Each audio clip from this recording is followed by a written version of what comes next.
आज के सेशन में हमारे साथ मौजूद हैं एहतशाम अमीन जो कि सोलर की फील्ड में 2 साल पहले एंटर हुए हैं और इस टाइम वो अपने बहुत से कॉम्पिटिटर्स को टफ टाइम दे रहे हैं। तो उनसे हम पूछेंगे कौन से ऐसे कॉन्सिक्वेंसेस थे कि जिसकी वजह से उन्होंने इस जर्नी का स्टार्ट लिया एक जॉब छोड़ के। जी, तो एहतशाम अमीन कैसे हैं आप? अल्हम्दुलिल्लाह। जी, बाय डिग्री मैं एमफ़िल इलेक्ट्रिकल इंजीनियर हूँ। मेरी जो बैचलर्स ऑफ इलेक्ट्रिकल इंजीनियरिंग है, ये मैंने 2014 में कंप्लीट की और मेरा मास्टर्स जो है मैंने 2018 में कंप्लीट किया। जैसे ही मेरा बैचलर्स कंप्लीट हुआ तो एक पेट्रोकेमिकल कंपनी थी, उसमें मैं as a trainee electrical engineer वहाँ पे रिक्रूट हुआ और ओवर द टाइम फिर मैं वहाँ पे डिप्टी मैनेजर इलेक्ट्रिकल तक वहाँ पे रहा।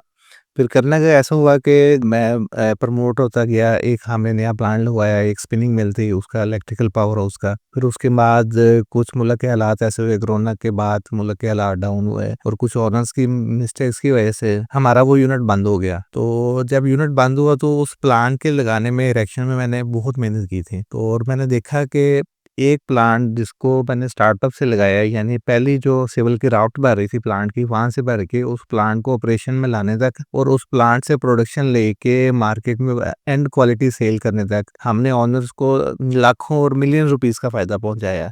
लेकिन जैसे ही डिक्लाइन आया तो मालिक किसी के सगे नहीं थे। उन्होंने 1 दिन नहीं लगाया और उन्होंने कहा कि डे नेक्स्ट से आप यहाँ से जॉबलेस हैं। जो 6 साल की हमने पढ़ाई और 6 साल की जॉब और इतने अरसे तक हमने पढ़ाई की, ये क्या इस दिन के लिए था कि अगले दिन से आपके पास कोई इनकम नहीं है। तो उस टाइम जो मैंने सेविंग्स के मद के अंदर मैंने टोटल 70,000 रुपीज़ मेरे पास थे। तो उसको मैंने लेके सोचा कि मैंने कि अब जितना मैंने किसी के लिए कर लिया ना, इतनी मेहनत मैं अब खुद के लिए करूँगा। अच्छा, आप मुझे ये बताएँ कि देखिए हर जब बंदा जब बिज़नेस स्टार्ट करता है, तो उसके पास पीछे कोई ऐसी सपोर्ट होती है कि वो कहता है यार ठीक है मैं ये बिज़नेस करूँगा, क्योंकि बिज़नेस करना कोई आम काम नहीं है इस मिशन पे इसको स्टार्ट करना, क्योंकि बंदे को पता होता है आगे कुछ नहीं है। और तो आपके पास ऐसी क्या एक चीज़ थी कि जिसकी बेस पे आपने डिसीजन ले लिया कि अब मैंने जॉब नहीं करनी या मैंने बिज़नेस ही करना है? ये बड़ा आपका एक्टिव क्वेश्चन है।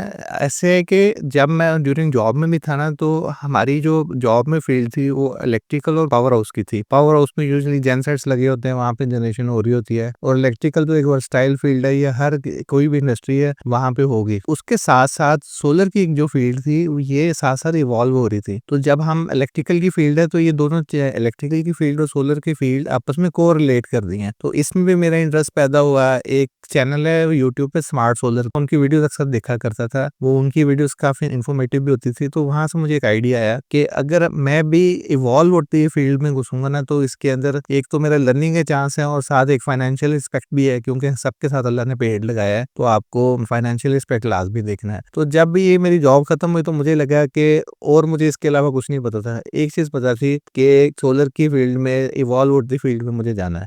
जैसे कंटेंट क्रिएशन की फील्ड है, तो इसमें भी अगर आप पॉजिटिव कंटेंट बनाएँ, तो मेरे ख्याल से ये भी एक अच्छी फील्ड हो सकती है।